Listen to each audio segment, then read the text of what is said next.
Terence Crawford warned about the upcoming fight with Israil Madrimov. Madrimov's promoter likes his fighter's chances against Terence Bud Crawford. So we're going to talk about this. Promoter Eddie Hearn has warned that Madrimov is bringing Uzbek power and can knock out Terence Crawford. In a brand new interview, Eddie Hearn says, quote, "I think it's the toughest fight of Terence Crawford's career. Up at 154 pounds, he's a huge light middleweight, punches very hard, has tremendous movement, good boxing IQ, and an outstanding amateur pedigree as well. This is a real fight," says Eddie Hearn. Eddie Hearn also believes that this could be potentially a bridge too far, as Crawford has moved up multiple divisions.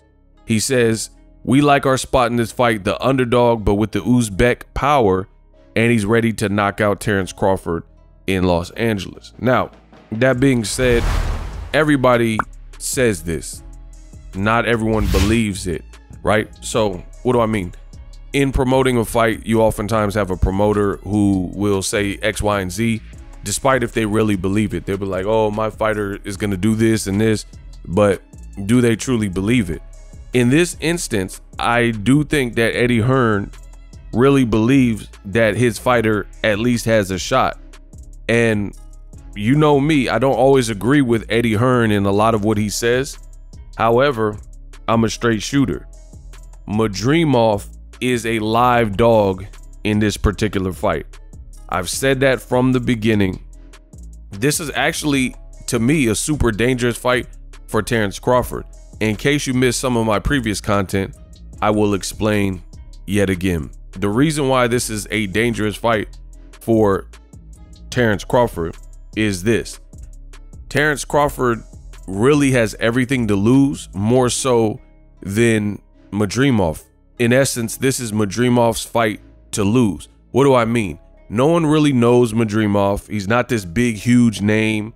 His name hasn't been linked to possible fights with Boots Ennis or Canelo or anybody, you know? So he's kind of like this dark horse underdog that people aren't really familiar with this brand. He had like tough fights with Michelle Soro and then had to rematch him, things like that. And he's had some inactivity. So he's just kind of a guy out of nowhere who just happened on the title when Jermell Charlo made the decision to move up in weight and fight Canelo. Jermell, as we know, Jermell Charlo, he lost to Canelo, but in doing that, he took the payday, the Canelo payday, but he missed opportunities at 54, and because he wasn't defending his title, they ended up stripping him of all of his titles. So it's not like Madrimov fought somebody the likes of a Jermell Charlo to become a champion. So again, people really aren't familiar with the brand. Now, the thing is, and I gotta be honest with you, boxing is getting soft. What do I mean? In today's generation, like, you gotta understand, I'm a pioneer in this boxing game in the digital age. Whether you know that or not, it's what it is. I've been covering boxing. I made this fashionable. When I started on YouTube, there weren't people doing this. There were a lot of people maybe at the fights and at the weigh-ins and doing exclusive interviews, but I'm talking about to do daily videos at the crib covering boxing without the representation, you know, independently, you know, not like, oh, I work for this company or I'm working with ESPN. I'm talking about basically podcasting before podcasting was even a thing. Now everybody has a podcast, yada, yada, yada, fast forward to the future. The problem with the technology is this: there's no accountability. And in boxing particularly, there's no barrier to entry. What do I mean? You can now just do it, and I've inspired so many people to want to do this, and you see that. You see more YouTube channels than there's ever been, right? But some of these guys don't know boxing. They don't really respect boxing, and maybe they're looking to make a name for themselves or make a quick buck or not work a regular job, whatever their motivation is. Some people aren't doing it for the right reasons, and or they lack actual boxing knowledge. So you have people who are putting out bad information You look in the titles are lies, not something that's currently going on. The information is misinformation, where they'll say X, Y, and Z, or you'll read a title and none of it's true. Or they'll say, oh, Madrimov said this about Crawford's mom, and then you try to trace it back. You're like, where did he talk about Crawford's mom? And then you'll find out it never even existed. So that's the downside with it. There are good content creators.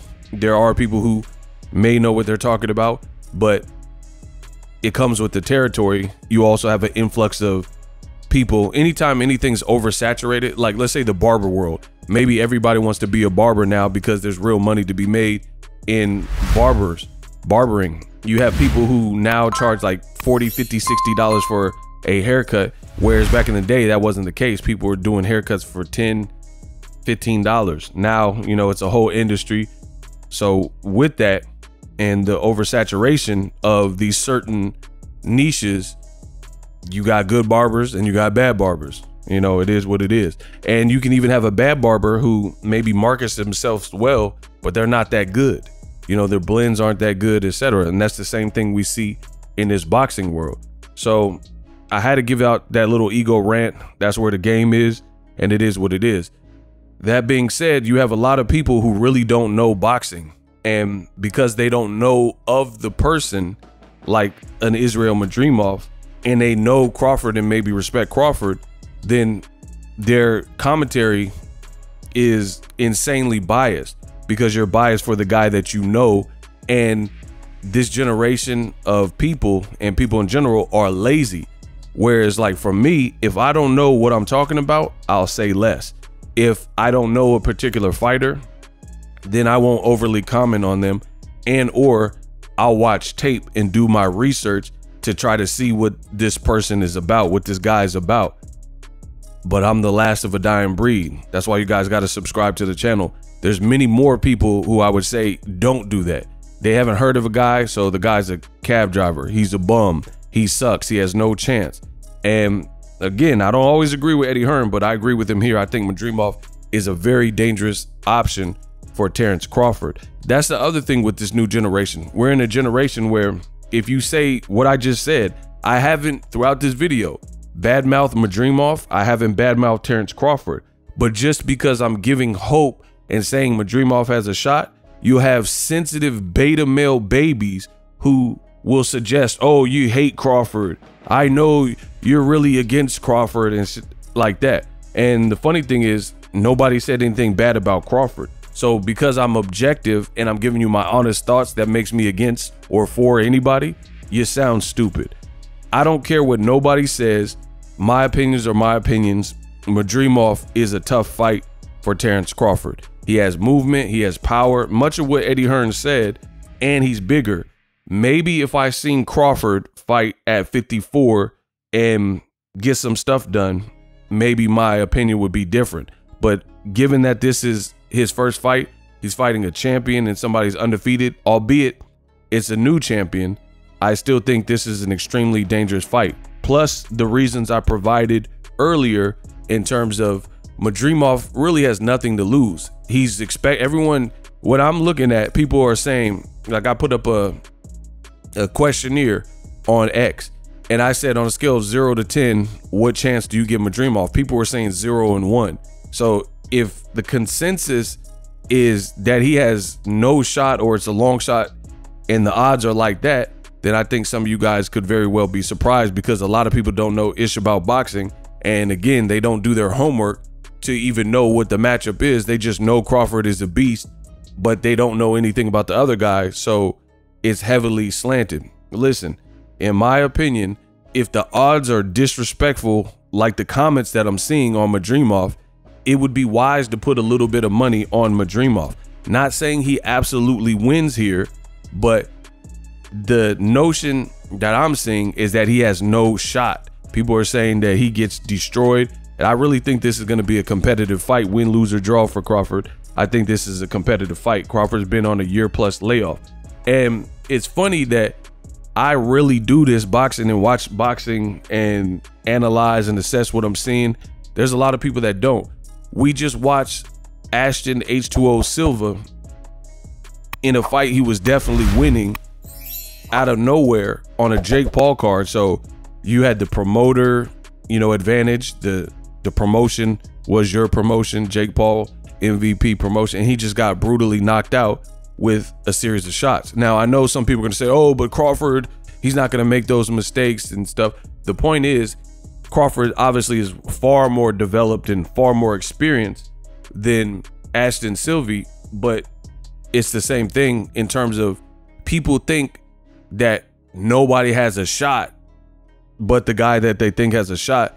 Boxing doesn't really work like that. We've seen upsets, and we've seen guys that are great guys that out of nowhere lose to somebody that they're not expected to lose. And again, this is not a prediction video saying Crawford will lose.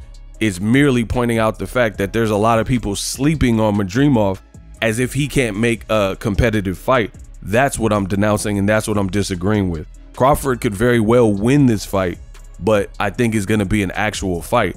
People are saying like Madrimov just going to go in there and get dusted off.